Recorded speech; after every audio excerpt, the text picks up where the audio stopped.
Hello there, Sully here, the retired tanker yanker. Welcome to Transitions.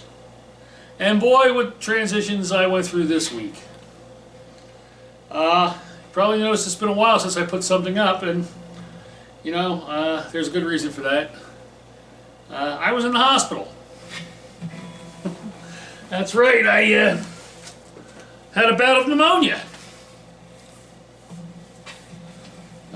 About a week ago, I woke up at my usual time of about 4:30, and I came out and sat down in my chair here, made myself a pot of coffee, and I was getting ready to have my first cup, and all of a sudden I couldn't breathe. And I really wasn't sure what was going on, but I had the presence of mind to call 911, and the rescue squad came. They took me to Nazareth Hospital.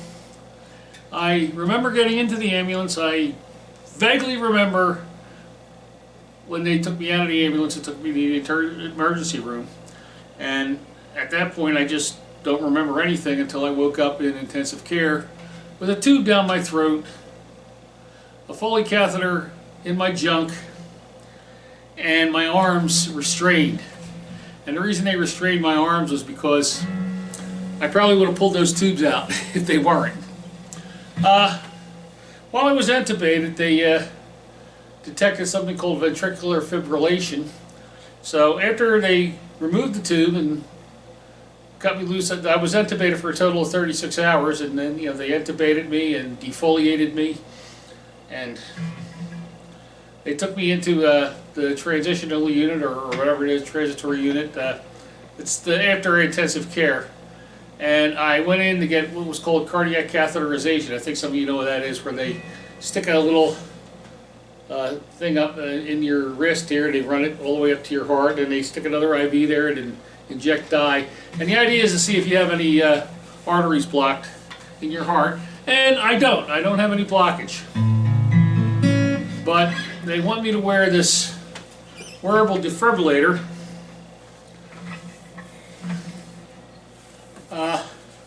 That's it right there. Ladies, I have some newfound respect for you, and the fact that you wear those bras, because this is I guess this is about as close as I'll ever get to wearing a bra. And I am now convinced if I ever had any ideas about being a cross-dresser, that's not going to happen now. Because I don't like wearing this, but I have to wear it for 90 days, and I got a little monitor here. Change the battery every day. Once a week I gotta transmit data to them. And we're for 90 days. And the thing is, if I do go into cardiac arrest or cardiac fibrillation, it will shock me back. I had a whole little primer on how to use it from a rep from the company.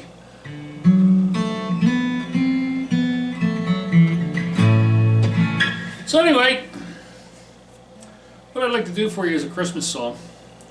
I haven't had time to work anything out since I've been hospitalized, so what I'm going to do is something that I've done before. I don't think I've done it on YouTube, but I've played this song before. I don't know if I played it exactly right.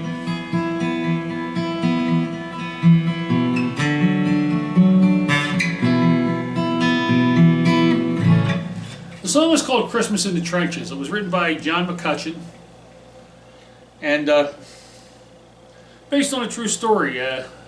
First Christmas of the First World War, which I believe was in 1914, German and British troops had called an impromptu ceasefire, and they actually decided to get out and celebrate Christmas together. And then, the Christmas truce, it was called. And this is a song about that. And it's called Christmas in the Trenches.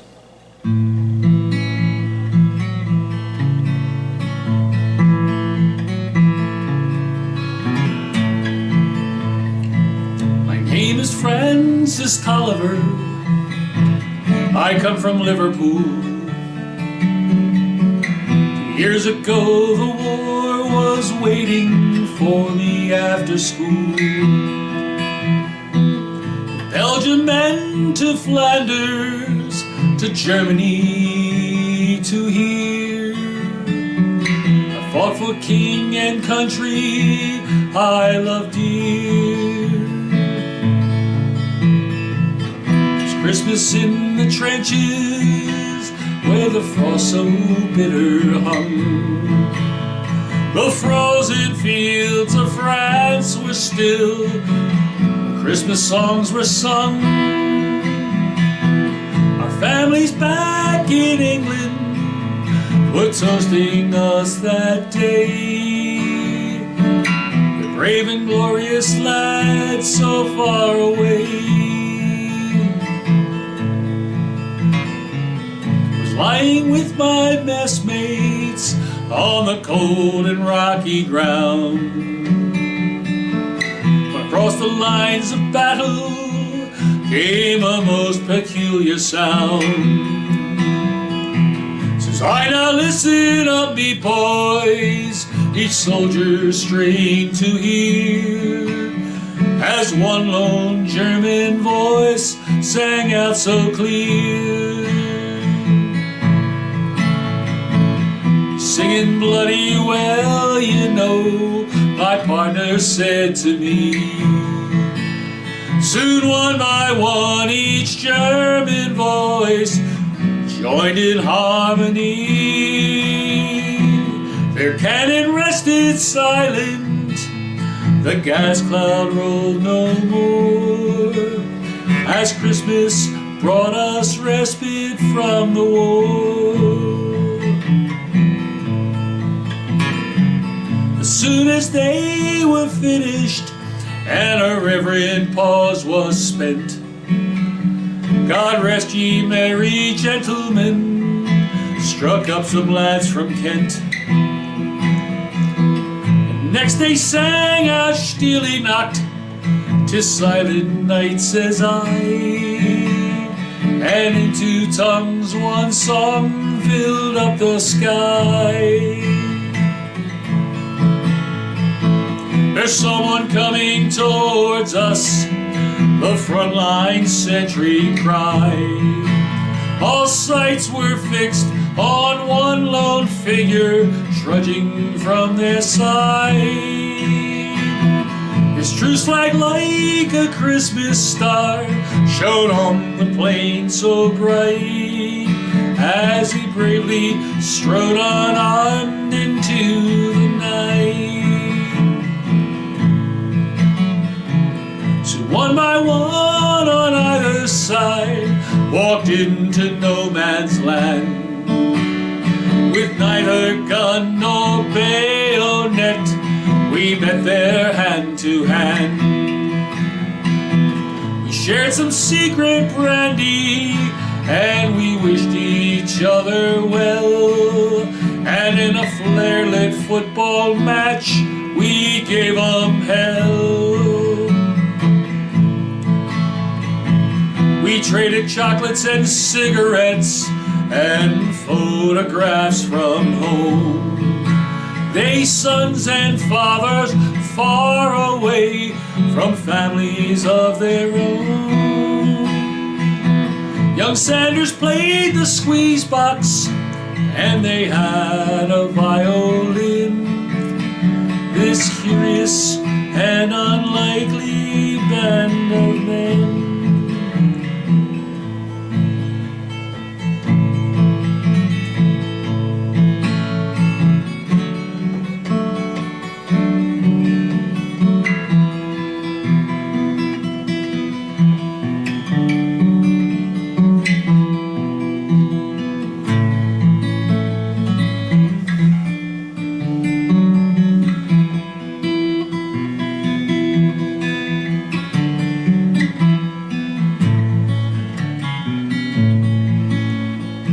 Soon daylight came upon us, and France was France once more, and with sad farewells we each prepared to settle back for war. But the question haunted every heart that lived that wondrous night, whose family have I fixed within my sight? Christmas in the trenches where the frost so bitter hung. The frozen fields of France were warm and songs of peace were sung. But the walls they kept between us to exact the works of war have been crumbled and are gone forevermore. My name is Francis Tolliver, in Liverpool I dwell. Each Christmas come since World War I, I've learned its lessons well.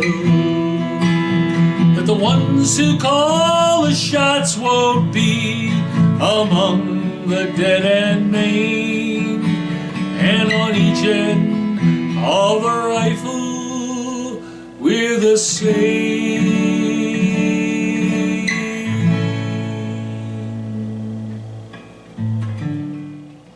All right, just a little add-on here.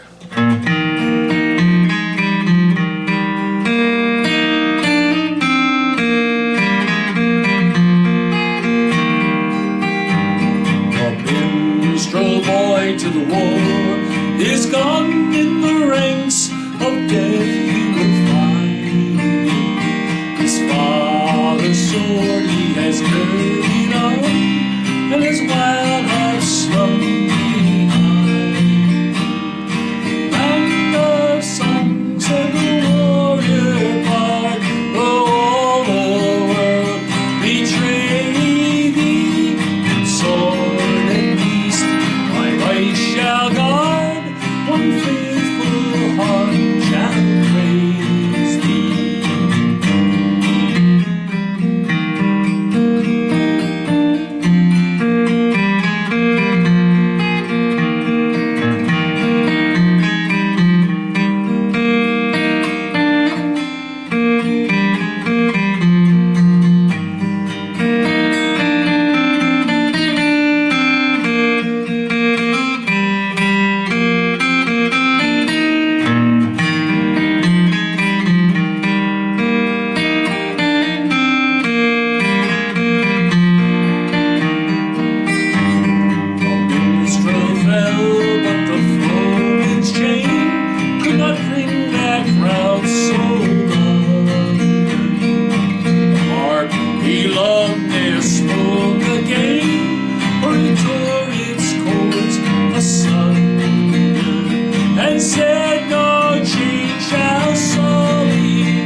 Okay, so that was the Minstrel Boy, and just a little bit of add-on after I did Christmas in the Trenches, sung by John McCutchen.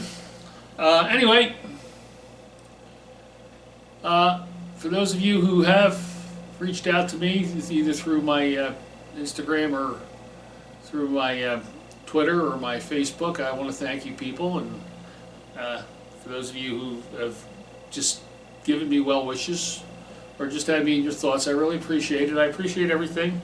I want to say a special thank you to my sister Maggie, my sister Rita, and my brother-in-law Dennis, who came by and visited me on Sunday, and we watched the Eagles game in my hospital room.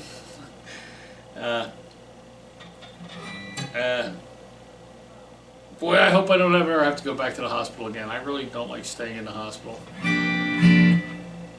But it's inevitable. It seems about once every 18 months now I wind up going. So anyway, for transitions, this is Sully, the retired tanker yanker. I hope to be back a couple more times before Christmas, so I won't wish you Merry Christmas right now, but I will wish you Happy Holidays.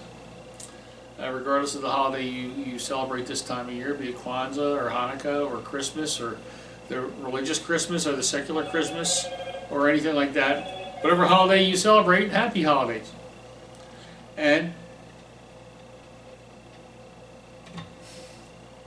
well, all I can say, it's been crazy. So for transitions, this is Sully, the retired tanker yanker. Safe and happy travels.